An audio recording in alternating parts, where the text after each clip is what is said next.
Você ouve agora as principais notícias do Paraná. Informação e opinião no seu rádio. No ar, RIC Mais Notícias. Olá, muito bom dia. 7 horas da manhã em ponto. Começa agora o RIC Mais Notícias aqui na rede Jovem Pan. Jovem Pan Curitiba em cadeia com a Jovem Pan Cascavel, Jovem Pan Ponta Grossa. Nós falamos também para Foz do Iguaçu e toda a região da Tríplice Fronteira e para o mundo inteiro pela internet no facebook.com/RIC+PR e também pelo aplicativo da Jovem Pan Curitiba no seu celular. Jonatas Terribas, muito bom dia. Bom dia, Daniel. Boa quinta-feira e movimentada hoje, né? Quinta-feira, dia 14 de setembro, o jornal de hoje vai se dedicar a... Nós vamos aprofundar de uma maneira diferente do que você ouviu no rádio até agora, o que disse o ex-presidente Lula ao juiz federal Sérgio Moro. Nós selecionamos os trechos principais e vamos trazer informação e opinião sobre aquilo que Luiz Inácio Lula da Silva falou, disse o que quis e usou do interrogatório como era previsível para fazer política e para aparecer na câmera da gravação do vídeo da Justiça Federal. 7 horas e 2 minutos, Marcos Souza, que acompanhou tudo direto lá da Justiça Federal. Muito bom dia. Bom dia, Daniel. Bom dia, ouvintes. Essa denúncia do ex-presidente Luiz Inácio Lula da Silva, ela é dividida em 2 pontos principais. Ele é acusado de corrupção, primeiro, por usar um apartamento ao lado do dele, em São Bernardo do Campo, numa simulação de um aluguel que na verdade não existe. E o segundo ponto é a compra de um terreno para a instalação do Instituto Lula em São Paulo. E nós começaremos já de imediato falando do tema do apartamento. Diga lá, Mark. Exatamente. Dessa vez o interrogatório foi bem mais rápido. Da outra vez durou 5 horas, agora durou 2 horas e meia e ele deu explicações nesse processo que é acusado de receber imóveis da Odebrecht como forma de propina em contratos da Petrobras. O Moro já começou questionando sobre a cobertura vizinha que ele mora em São Bernardo do Campo, na Grande São Paulo, que, segundo as investigações, foi comprada pela Odebrecht, que pagou R$500 milhão no imóvel e repassou a Lula como propina. O petista admitiu que usa esse imóvel desde os anos 2000. O senhor ex-presidente ocupa esse imóvel, assim, com qual finalidade? O que existe lá? A finalidade é fazer segurança, fazer reuniões políticas para não ocupar o meu apartamento. Mas o apartamento onde morava eu e minha família, a gente não queria ocupar. Perfeito. Esse apartamento ele é ocupado pelos seguranças que lhe dão proteção ou pelo senhor ex-presidente diretamente? Agora ele é um apartamento que está lá à minha disposição. Perfeito. E o senhor ex-presidente faz reuniões ali? Se permitirem que eu seja candidato em 2018, ele voltará a ter uma função política muito forte. Só para o ouvinte entender, oficialmente esse apartamento está no nome de Glaucus da Costa Marques, primo de um amigo de Lula, o pecuarista José Carlos Mulay. Esse Glaucus diz que Lula não pagou o aluguel entre 2011 e 2015. Fiquei surpreso com o depoimento dele, porque nunca chegou a mim qualquer reclamação de que não estava se pagando aluguel. Porque ele declarava no imposto de renda dele que pagava aluguel, e eu declarava no meu imposto de renda, que a dona Marisa mandava para o procurador, o pagamento do aluguel.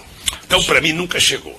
Chegou, acho que a dona Marisa já estava doente, chegou uma carta para mim, uma carta em nome da dona Marisa, pedindo para que o pagamento fosse efetuado no Banco do Brasil.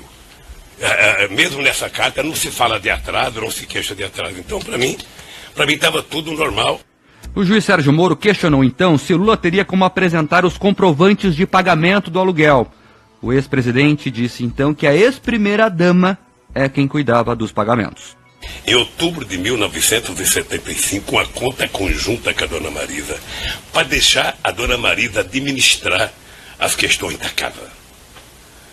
Eu penso que eu fiquei próximo de 30 anos sem assinar um cheque na minha vida, porque a dona Marisa, primeiro, era muito séria no trato de dinheiro, era muito econômica, eu nunca tive medo de deixar um cartão de crédito com ela, porque eu tinha consciência que a dona Marisa não gastaria nada que fosse essencial, e a dona Marisa ficou com a responsabilidade de fazer o contrato e de acertar aluguel, condomínio, IPTU e outras coisas da casa. Era tudo ela que fazia. Era tudo ela que fazia. Moro insistiu... Coitada da dona Marisa. O Moro insistiu mais uma vez que são necessários os recibos para provar que o imóvel é alugado. Denier, por que essa insistência, doutor Sérgio Moro? Porque o Ministério Público diz que o imóvel é do Lula. Tem um laranja lá só que fica como dono, mas o imóvel é do Lula. E o Lula fica dizendo que não, ele aluga o imóvel. Então o Moro quer que ele prove que ele paga o aluguel do imóvel. E aí o presidente se irritou. Vou repetir para o senhor. Nunca houve qualquer denúncia que o apartamento não estava sendo pago. Seu Glauco nunca levantou, seu Glauco nunca cobrou, seu Glauco nunca me telefonou. Nem ele e nem ninguém. Lula também foi questionado sobre o terreno que teria sido comprado pela Odebrecht por 12 milhões de reais para abrigar o instituto dele em São Paulo. O senhor ex-presidente tem como explicar a coincidência de Glaucus da Costa Marques ter intermediado a compra do imóvel da rua Doutora Berbeck Brandão e também ter comprado o apartamento 121? Eu não tenho, querida. Coincidência não é comigo. E a procuradora não gostou nada de ser chamada de querida, viu, Denier? E o juiz Sérgio Moro deu um puxão de orelhas, né? Também pediria que o senhor ex-presidente referisse ao membro do Ministério Público pelo tratamento protocolar devido. Como é que seria? Doutora... Senhor ex-presidente, eu vou pedir realmente, até peço escusas, não percebi isso de maneira tão clara. Sei que evidentemente o senhor ex-presidente não tem nenhuma intenção negativa em utilizar esse termo querida, mas peço que não utilize, tá? Pode chamar de doutora, tá bem. Senhora procuradora, Tá bem. Perfeito? Lembrou de alguém, Denier? Tchau, querida. Bom, é o seguinte, o ex-presidente Luiz Inácio Lula da Silva deu o show dele. Lula é um as da comunicação. Ele consegue atrair para si os holofotes de uma maneira como muito poucos políticos na história do Brasil tiveram essa capacidade. E Lula deu o showzinho dele, não respondeu a nenhuma questão de forma consistente, tratou de atingir aqueles que, por alguma maneira, na cabeça do Lula e do PT são seus adversários, porque o Lula partidariza e politiza tudo.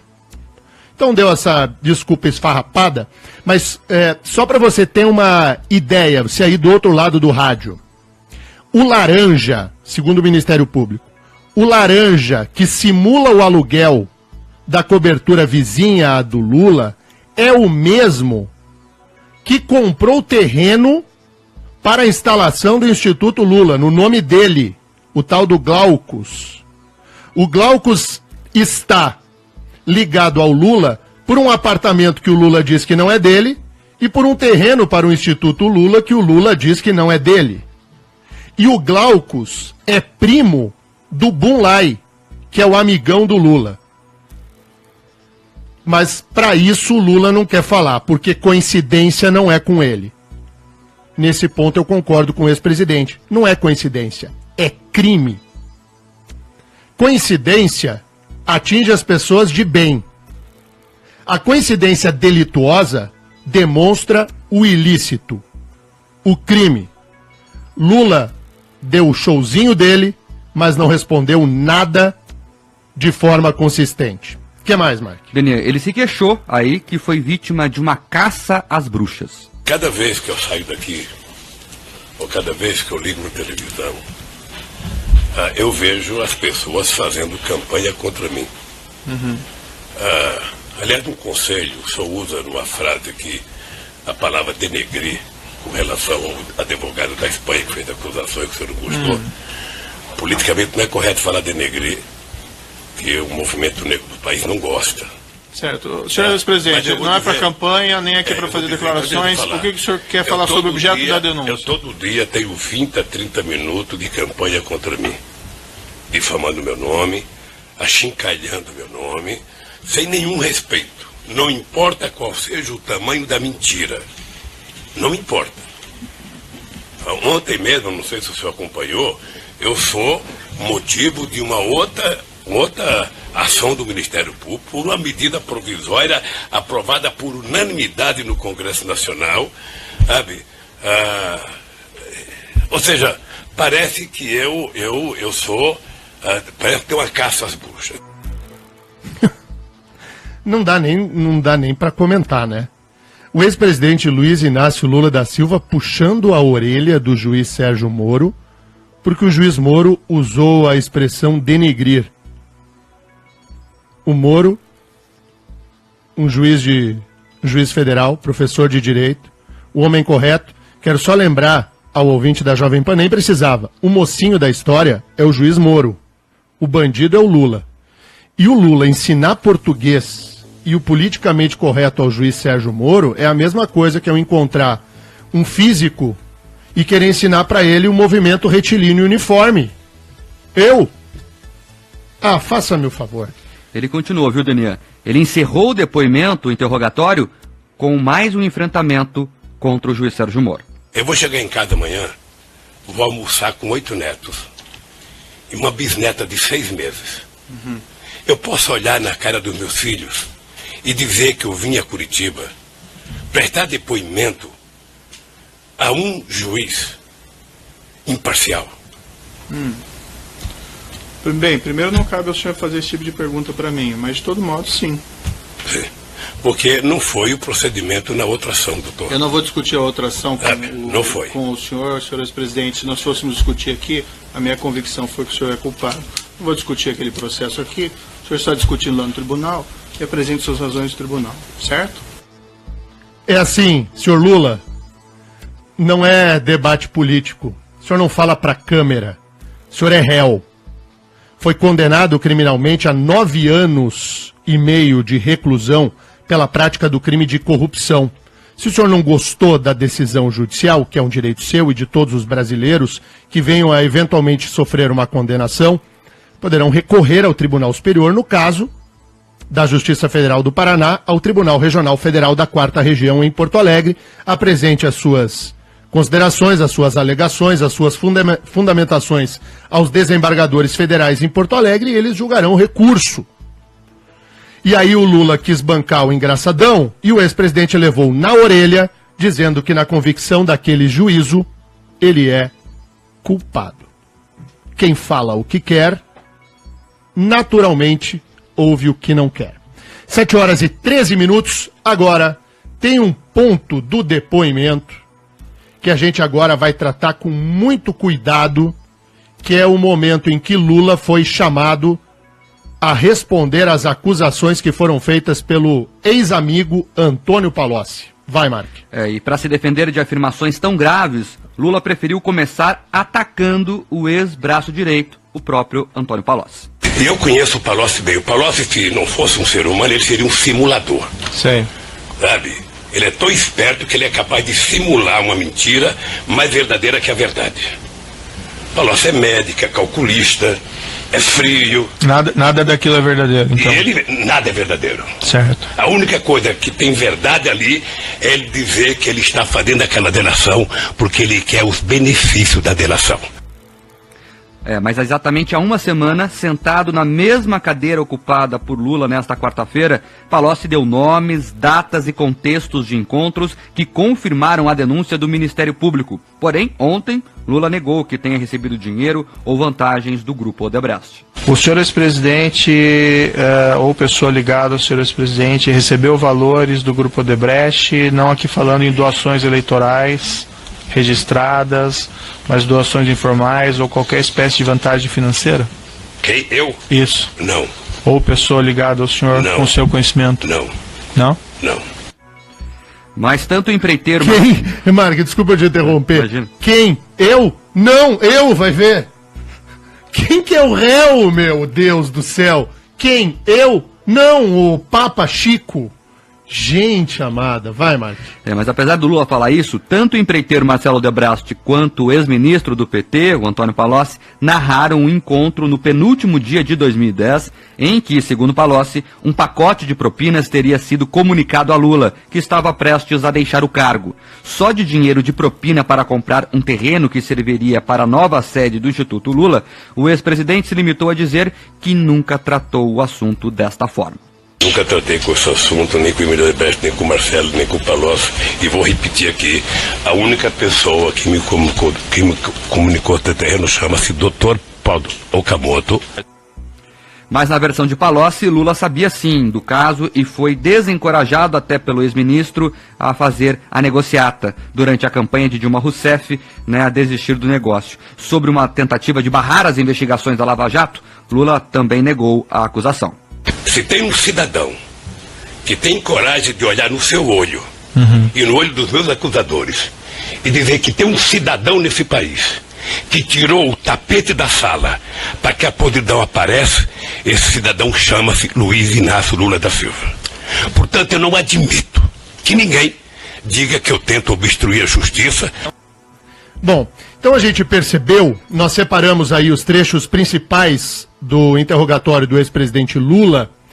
Você percebeu que Lula se aproveitou da chance que tem de falar ao juízo para falar para o lado de fora, para sua militância. Basicamente escolheu o endereçamento da sua fala ao PT, aos militantes virtuais, aqueles que são cegos de amor pela legenda, para que eles reproduzam a fantasia criada pela mente de Luiz Inácio Lula da Silva. Lula não respondeu faticamente a nenhum dos pontos e tratou de desqualificar aqueles que lhe acusam. E aí bateu no Antônio Palocci, seu ex-amigo, seu ex-ministro, fundador do partido junto com ele, unha e carne de Lula, e aí tratou de atingir a honra, a imagem do agora denunciante Antônio Palocci. Eu conversei com o advogado de Palocci, o paranaense Adriano Bretas, hoje, indiscutivelmente, um dos mais brilhantes advogados criminalistas do país, sobre o que o Lula disse. Vamos ouvir o que respondeu o doutor Adriano Bretas. O ex-presidente Lula, no seu interrogatório, afirmou que o Antônio Palocci, o meu cliente, seria uma pessoa dissimulada e calculista. Pois eu devolvo para ele esses adjetivos que ele pretendeu atribuir ao meu cliente. Dissimulado é ele, cujas opiniões variam à mercê de suas conveniências. Quando o Palocci estava em silêncio, ele vivia propalando aos quatro ventos que o Palocci era uma pessoa inteligente, virtuosa. Agora que ele resolveu falar a verdade, ele é atacado como se fosse uma pessoa calculista e dissimulada. Dissimulado é quem contraria os fatos. Dissimulado é quem não se contenta com a evidência dos acontecimentos. Quando alguém fala alguma coisa contra ele, é mentiroso. Quando o documento é apresentado, o documento é falso. Quando a evidência é indicada, a evidência não existe. Basta dizer que ele teve a pachorra de afirmar, pasme você, Denian, que ele se encontrava com Antônio Palocci a cada 8 meses, muito raramente, se fazendo de desentendido. Só faltou dizer que não conhecia o Antônio Palocci. Então esse é o depoimento de uma pessoa visivelmente desesperada que tenta lutar contra os fatos que estão irremediavelmente postos, apesar do seu chororô. Bom, a fala do doutor Adriano Bretas, advogado de Antônio Palocci, ela dá no rim do ex-presidente Lula e me parece que é definitiva. Lula, dias antes do depoimento de Palocci, dizia entender Palocci praticamente como um deus vivo. Aí o Palocci vai a juízo, fala a verdade, e aí ele passa a ser um dissimulado, um mentiroso, por aí afora. Todos os que depõem contra Lula, todos os que apresentam documentos contra Lula, todos os que denunciam Lula, todos os que investigam Lula, todos que noticiam os fatos contra Lula, todos que opinam contra Lula são mentirosos, fascistas, bandidos, vagabundos, frios, icebergs, dissimulados e por aí afora. Somente quem é o Lula fala a verdade. Essa é a lógica do lulismo. Um homem que é réu acusado em 9 processos criminais, que já foi condenado em primeira instância por corrupção. Esse é o que ergue a voz para dizer que quem não concorda com ele é que é o bandido. O Brasil de hoje inverteu os polos. Nós temos o bandido dando discurso de moralidade e o mocinho sendo tratado do jeito que é. Felizmente, o discurso de Lula só atinge quem é cego de amor, e a gente sabe que quando a gente ama, a gente não enxerga o defeito da alma amada, não é assim? Não é assim que funciona, Mark? É. Quando a gente ama, a gente não vê tudo de bom em quem a gente ama? Então aquele militante apaixonado, aquele que tá ouvindo música do Daniel, do Roupa Nova, põe a imagem do Lula, eu adoro amar você, aí fica amando o Lulinha, aí tudo bem, você é cego de paixão e de amor. Outros percebem, que são simpatizantes de Lula e do PT, percebem que há de fato um envolvimento criminoso do ex-presidente, mas dão o discurso de que, todos praticam o ilícito, então o Lula não é diferente de ninguém. E ainda há um terceiro discurso, o que sabe que é o crime e discursa ao contrário por má fé. Mas ou é má fé, ou é conivência com o ilícito, ou é cegueira de amor. Porque não é possível. Não é possível. Para o bem do país, nós temos um juiz federal que cuida desse caso, que é um juiz isento, correto e justo. E que tem pesado a mão muito pouco na caneta. Basta ver o que aconteceu ontem, a gente vai comentar depois do intervalo, no início do julgamento do recurso do ex-ministro José Dirceu em Porto Alegre. O desembargador Gebran Neto dobrou a pena que foi dada por Moro. Moro aplicou 20 anos no Zé Dirceu. 20 anos. O Gebran dobrou para 41 a pena do José Dirceu. Se tá ruim pro Lula em Curitiba, espera descer ao paralelo 30, lá em Porto Alegre. Aí é que vai ficar pior. 7h22, antes do break, antes do intervalo, tem ouvintes na Jovem Pan. Olha só, vários ouvintes aqui participando, claro, sobre essa questão do Lula. O ouvinte aqui que não colocou o nome, final do telefone 6680, diz que assistiu o depoimento na íntegra, e o Fernando colocou o nome aqui. E na opinião dele o que faltou foi humildade pro Lula em reconhecer erro. Esse é um ponto, hein? O Fernando, nosso ouvinte, tem razão. Quanta arrogância do ex-presidente Lula. Arrogante, metido, bateu na mesa, como se fala por aí, bateu na mesa, tentou, né? Mas é o que resta. O que mais, Marcos? Olha só, o Felipe Araújo diz que tem protestos hoje lá na região da New Holland, na cidade industrial. Agora sobre o Lula aqui, a Jéssica diz que ele não é nada daquilo que falam, né? E tudo é culpa da dona Marisa, que a opinião dela é essa sobre o depoimento do Lula. O Nelsinho do sindicato, o Nelson, agradece pela cobertura do jornal e diz que de fato ele não é mais cego e percebe aí o que aconteceu com o ex-presidente Lula. Agradeço ao Nelson pela participação diária, elogia muito a sua cobertura também do caso Odebrecht, viu, Mário? Obrigado, viu, Nelson? Um abraço pra você. A Adriana aqui de Curitiba, Deninha, faz uma pergunta pra ti. O juiz pode ficar sendo questionado dessa maneira pelo réu? Óbvio que não. Evidentemente que não. E o juiz Sérgio Moro fez questão de sublinhar esse ponto, né? Isso aqui não tem nenhum cabimento, mas eu vou lhe responder. Porque o Lula, em determinado momento, tentou criar um embate com o juiz Sérgio Moro. E a imprensa, boa parte da imprensa, a Globo News, a CBN, alguns comentaristas e analistas de política, o segundo embate entre Lula e Moro. Vem cá, desde quando há embate entre juiz e réu? Se embate houver, se houver, é entre quem acusa, o Ministério Público, e quem é acusado, o réu. Ao tentar criar um falso ringue, a Veja já tinha feito isso, a Isto É também, como se houvesse um ringue em que de um lado está o juiz e do outro o réu. Não é assim que funciona, isso é uma postura de quem pouco compreende aí do funcionamento do Poder Judiciário e sequer serve para vender revista, vender jornal ou dar audiência, porque é ridículo.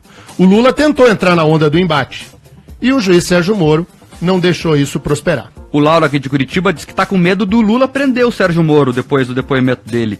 E o Giuseppe faz uma brincadeira aqui, que o Lula ensinar português ao Moro é o mesmo que alguém queira ensinar sobre cachaça a ele. Faz uma piada aqui. Então, aí sabe que no Twitter tem umas figuras que são muito curiosas. Uma é um fake, alguém criou um personagem chamado Joaquim Teixeira. Se você ainda não leu o Joaquim Teixeira no Twitter, você precisa entrar e ler. O cara é uma figura. Ele faz um papel de um senhor de 60 e poucos anos, 70 anos, em que ele tira sarro do politicamente correto. E ontem ele deitou e rolou em cima do depoimento do Lula. Numa das postagens ele disse que ele escreveu Força Guerreiro para o Lula, dizendo que não tem cabimento o Moro deixar o Lula sentado durante 2 horas e tanto, servindo só água para o Lula. Que daí não dá. O outro é o Joselito Miller, que também é que faz piada, e o Joselito disse assim, o juiz Sérgio Moro deu um susto no fígado do Lula, serviu só água. E o Twitter também tem cada uma que eu vou te dizer. Olha só, Daniel, o Elcio Koleski, nosso ouvinte assíduo aqui do Rick Mais Notícias, ficou brabo com a tua musiquinha do Daniel e diz assim, qual é a prova concreta que se apresentou contra Lula? Tem somente conjunturas. Isso. E para fechar essa rodada os documentos assinados por Laranja, a confissão do corrupto de quem pagou o terreno, Marcelo Odebrecht, a planilha, o depósito, tudo isso não existe. É como bem lembrou o doutor Adriano Bretas, notável, um as da advocacia criminal, quando diz o seguinte, quando são apresentados os documentos, aí os documentos não valem. Primeiro era porque não tinha documento. Depois, quando apresenta documento, o documento não vale. Aí, os depoentes anteriores, eles eram adversários de Lula, então os depoimentos não valiam. Daí vem o depoimento do Palocci, que é amigo do Lula. Daí também não vale. Nenhum depoimento vale, nenhum documento vale, só vale a versão do que Lula diz. E a versão de Lula sem que ele responda nada. Só no genérico. É assim que a gente virou. Pra fechar essa rodada, Deninha, o Joel também ficou incomodado com a sua musiquinha, o Joel lá de São José dos Pinhais, e ele diz assim, ó, chora Deninha Coxinha, o Lula vai ganhar em 2018 no primeiro turno. Ué, se esta for a vontade majoritária do povo brasileiro, que seja, só que para concorrer, o Lula precisa garantir a absolvição no Tribunal Regional Federal da 4ª Região em Porto Alegre, porque se sofrer uma condenação lá na capital gaúcha, em segunda instância, estará inelegível graças à lei da ficha limpa. E Lula será condenado. Antes de ser julgado em Porto Alegre, sofrerá a segunda condenação do juiz Moro aqui, nesse caso do terreno da Odebrecht.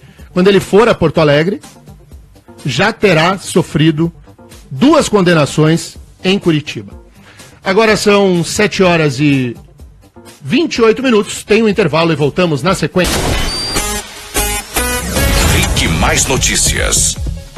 Rick Mais Notícias aqui na Rede Jovem Pan. Quero agradecer a enorme audiência de todos os dias neste jornal. Agradeço muito em meu nome, em nome de toda a equipe da Jovem Pan, em nome do Mark, do Jonatas Terribas, do Fernandinho, de toda a nossa equipe, do Pietro de Lázari, pela liderança no horário, o que é um enorme privilégio, usar e estar à frente do microfone número 1 da audiência no estado do Paraná. 7 horas e 32 minutos, e mandar um abraço muito grande aos jornalistas que nos ouvem, que usam das opiniões do noticiário aqui do Rick Mais Notícias como fonte para o seu dia de trabalho e para também fortalecer aquilo que eles pensam ou que eles pensam diferente da gente. Mandar um abraço em particular para o Amado Osman, que ontem encontrou o Mark, né, Mark? O Amado, que é um dos diretores de jornalismo do Grupo Bandeirantes aqui no estado do Paraná. Muito bem, são 7 horas e 33 minutos e depois que deu o show diante do juiz Sérgio Moro, que tentou se aparecer lá com a sua arrogância tradicional, o Lula daí baixou o tom e foi bancar o coitadinho num evento na Praça Generoso Marques, né, Marques? Ele foi lá para discursar aí aos filiados do partido que viajaram aqui a Curitiba para acompanhar o depoimento dele. Ele voltou a dizer que não há provas contra ele. Não se preocupem com os depoimentos que eu tenho que prestar. Não se preocupem, porque eu virei a Curitiba prestar quanto depoimento for necessário, porque a verdade vai vencer a mentira. Eu não sou melhor do que ninguém. Eu não estou acima da lei. Eu quero respeitar a justiça brasileira, respeitar a Constituição. A única coisa que eu peço é que quem está me acusando tenha a dignidade de algum momento, se não provarem R$1 roubado na minha conta, que vá para a mesma televisão que me acusa pedir desculpa a todo mundo. Eu sempre fico mais impressionado com a claque. A claque, a turma da cegueira seletiva. Porque daí a Lava Jato, quando pegou o Cunha, aí valeu. A Lava Jato, quando enredou a Aécio, daí ela tá bacana. Quando ela ataca o Collor, tá lindo. Quando atinge o Temer, ô louco. Aí a Lava Jato é super boa. Mas quando a Lava Jato pega o Lula, é perseguição. A cegueira seletiva é lastimável. O que me chama a atenção não é a bravata do Lula que a gente está acostumado. O que me impressiona é a claque. E ele falou mais, né, Marcos? Ele falou ainda que prefere morrer a entrar para a história como um mentiroso. Eu tenho comigo a verdade. E eu jamais, quero que cada jovem compreenda, eu jamais mentiria para vocês. Se eu tiver que contar uma mentira para enganar alguém, jamais eu enganaria o povo. Eu prefiro a morte do que passar para a história como um mentiroso ao povo brasileiro e, sobretudo, ao povo trabalhador. Como que é o nome daquela doença de quem acredita na própria mentira? É devaneio. Não, ele está em devaneio, mas tem o nome da doença. Não, que o Lula está em devaneio, Terribas, eu não tenho nenhuma dúvida. O ouvinte pode mandar aqui o... Mitomania. Doença. Mitomania. Ele é um mitômano. O ex-presidente Lula acredita na própria bravata. Ele diz que prefere morrer a contar uma mentira. Ele contou uma mentira quando disse que prefere morrer ao contar uma mentira. O Lula entrou em looping. Ele virou fio. A fala dele é uma mentira. Ele não prefere morrer do que contar uma mentira, porque ele contou uma mentira ao dizer que prefere morrer. Além do que, ele contou mentiras repetidas e vem contando uma mentira atrás da outra. Gente do céu. A que ponto chegamos? O que mais, Marcos? Quem também estava lá é a senadora e presidente do PT brasileiro, a Gleisi Hoffmann, também participou lá da ação. Ela classificou como perseguição política os processos contra Lula e comparou a trajetória dele com a de Getúlio Vargas e outros líderes brasileiros. Gleisi reforçou que não há provas contra o ex-presidente. O Instituto Lula está numa casa alugada em São Paulo. Nunca o presidente Lula teve esse terreno, mas a acusação é o que basta. A acusação é o que querem para desmoralizar politicamente. E agora querem, com esse processo, um processo que não tem provas e que não tem base jurídica, querer impedir a maior liderança popular desse país de se candidatar e concorrer à presidência da República.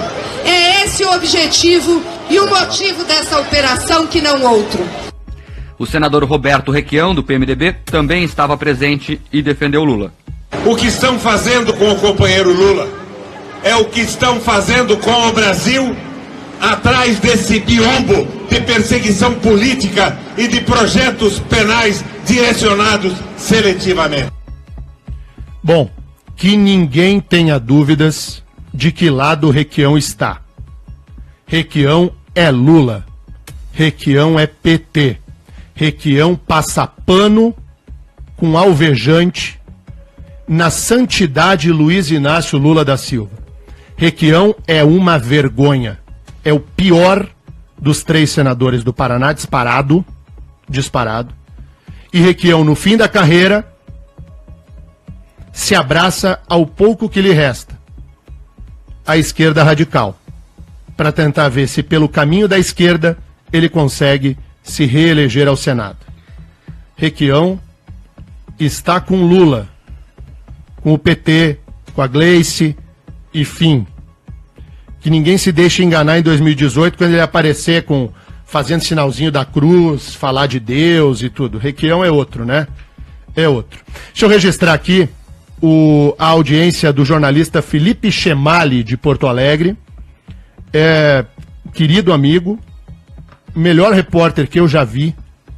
E ele me encaminha aqui um resumo da nota que foi emitida ontem pelo PT do Rio Grande do Sul.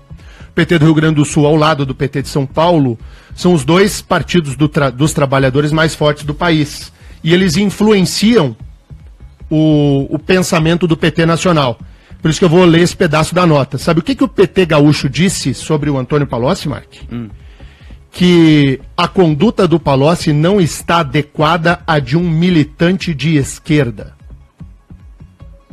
Ou seja, quando ele fala,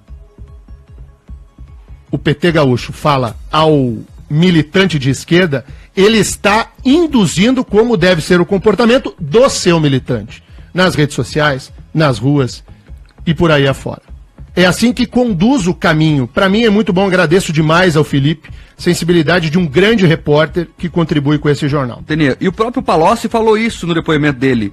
Em resposta ao Zanin, que é o advogado do Lula, em um dos momentos, ele fala: eu fui treinado 30 anos para dizer que propina não é propina, que é contribuição. Palocci disse isso.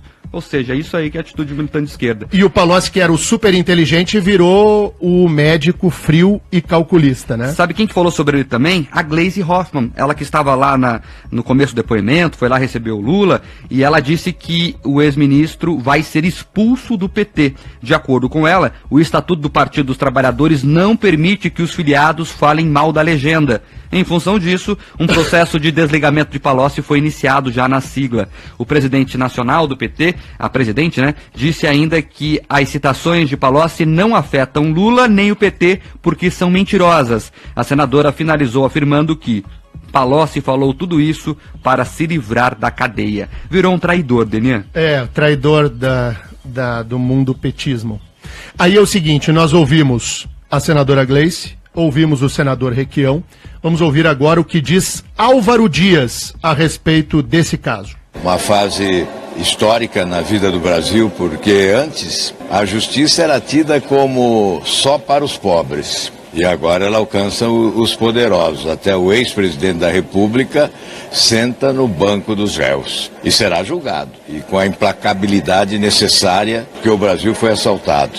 E não há como ignorar a participação do ex-presidente nesse crime que se cometeu contra o povo brasileiro. Não há como ignorar a participação do ex-presidente. O senador Álvaro bate firme como tem que ser. E ele comentou também quais seriam as possíveis consequências numa eventual prisão de Luiz Inácio Lula da Silva. Eu acho que será um exemplo histórico relevante que demonstrará, está nascendo no Brasil uma nova justiça. Se antes era impossível acreditar que poderosos podem ir para a prisão, agora passa a ser algo real, visível aos olhos da nação. Creio que será o marco de um novo rumo na história do Poder Judiciário brasileiro. Muito bem, este é o senador Álvaro Dias, do Podemos. 7h42, farei um intervalo agora. Na volta, o ouvinte tem prioridade na Jovem Pan. Nós retornamos com a sua participação pelo WhatsApp 41 985045092 ou pelo Facebook. Você entra no seu Face, lá na barra de buscas, você escreve RIC Mais PR, RIC Mais Paraná. E você encontrará a transmissão com som e imagem direto aqui dos estúdios da Jovem Pan. Já voltamos. Você está ouvindo Rick Mais Notícias.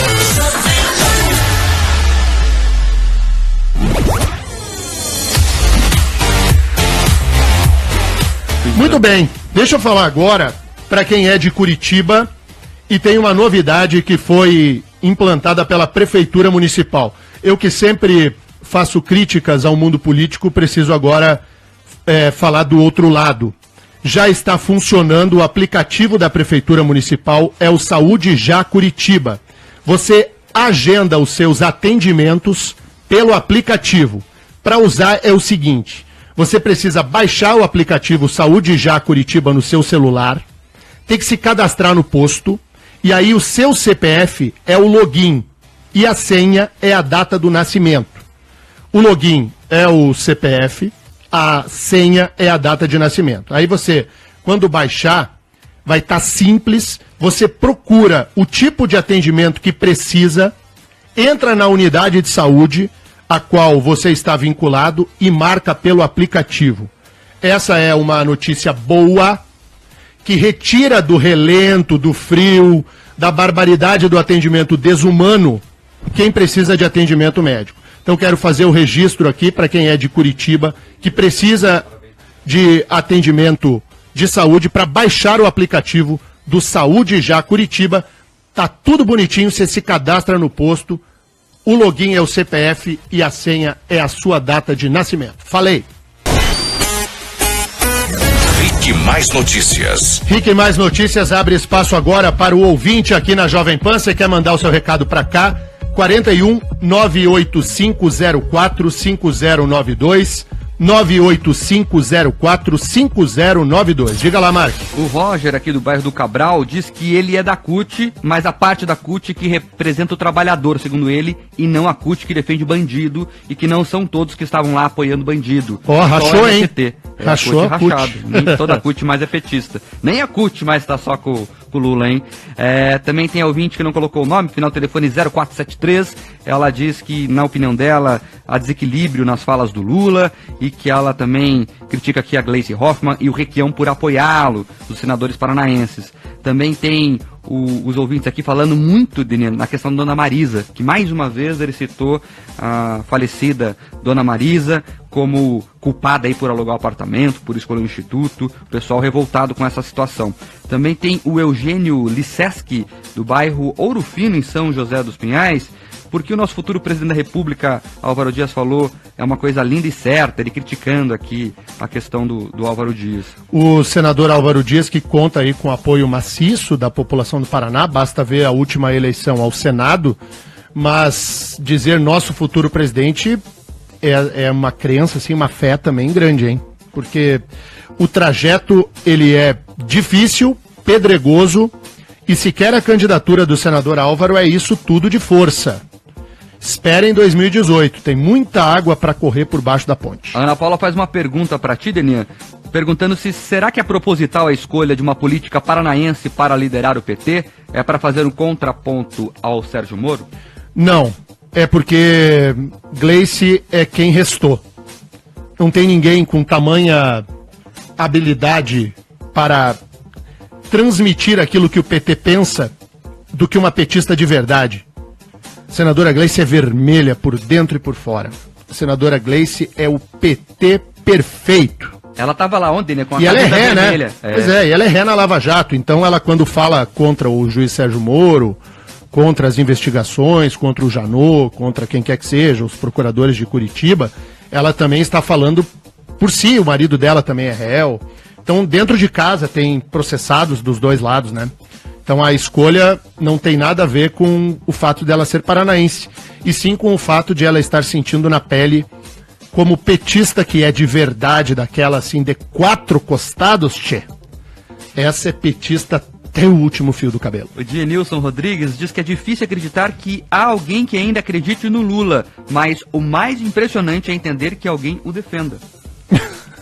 Não, mas tem, tá cheio. Tem que ver os ouvintes aqui, tem várias mensagens aqui, a gente vai selecionando elas, muita gente E também. pelo Facebook, quem participa lá, Mark? Não deixa o pessoal do Face...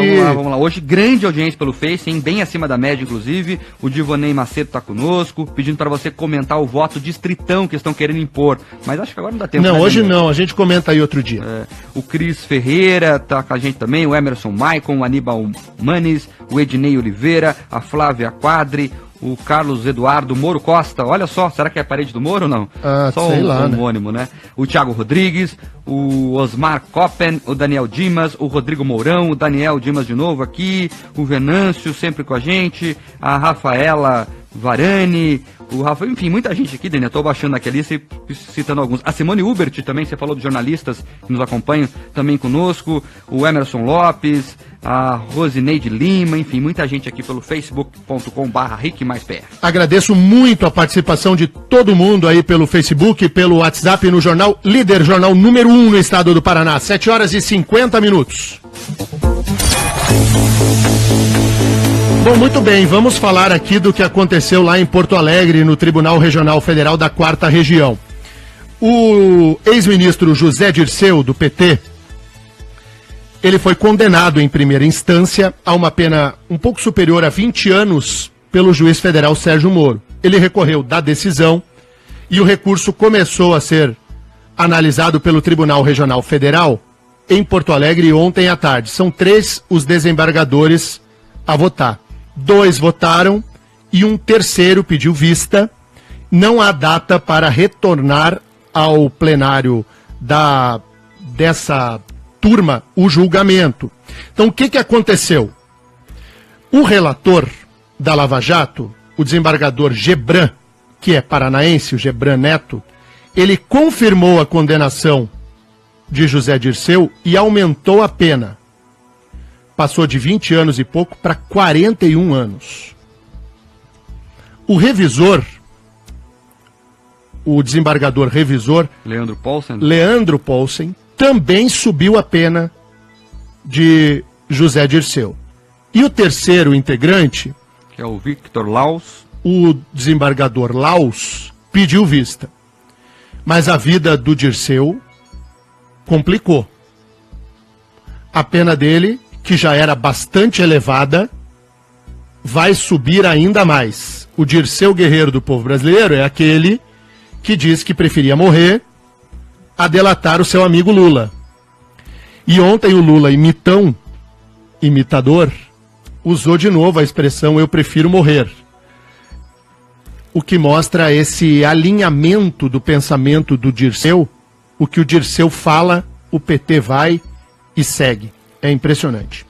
Então não há data para a finalização do julgamento do recurso que foi ajuizado pelo ex-ministro José Dirceu, mas toda a tendência indica pela confirmação da condenação e com o aumento da pena. Só para lembrar o ouvinte, são 3 desembargadores, Gebran curitibano, o Paulsen gaúcho e o Laus catarinense. Foi o catarinense Laus que pediu aí vistas no processo e agora atrasou um pouquinho a decisão final.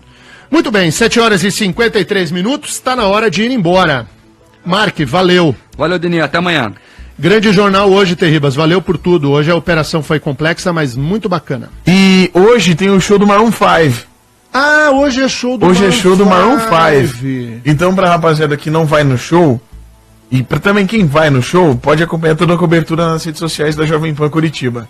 Tu vai, Terribas? Claramente. Ah, claro. Claramente. Tem uma credencial. Mas a gente vai trabalhar. O Terribas tem uma credencial para ir ao show. Eu vou chegar, na verdade, com a Dona Levine. Isso, ele vai.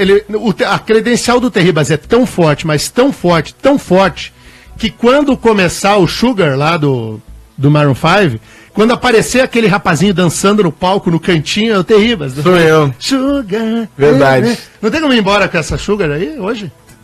Tem. Não, eu ia tocar outra aqui. Não, toca essa. Eu ia tocar uma mais clássica, mas tudo bem, vamos tocar Sugar então. Toca Sugar. Vambora? Pra quem vai no show, aproveite daí. Amanhã é aniversário de Ponta Grossa. Ah, é? Amanhã é aniversário de Ponta Grossa, 194 anos. Parabéns a todos os pontagrossenses. Muito obrigado pela audiência gigantesca lá da Jovem Pan em Ponta Grossa. Monstra mesmo. Ponta Grossa é muito carinhosa com a Jovem Pan. Valeu? Valeu, vamos embora. Tchau.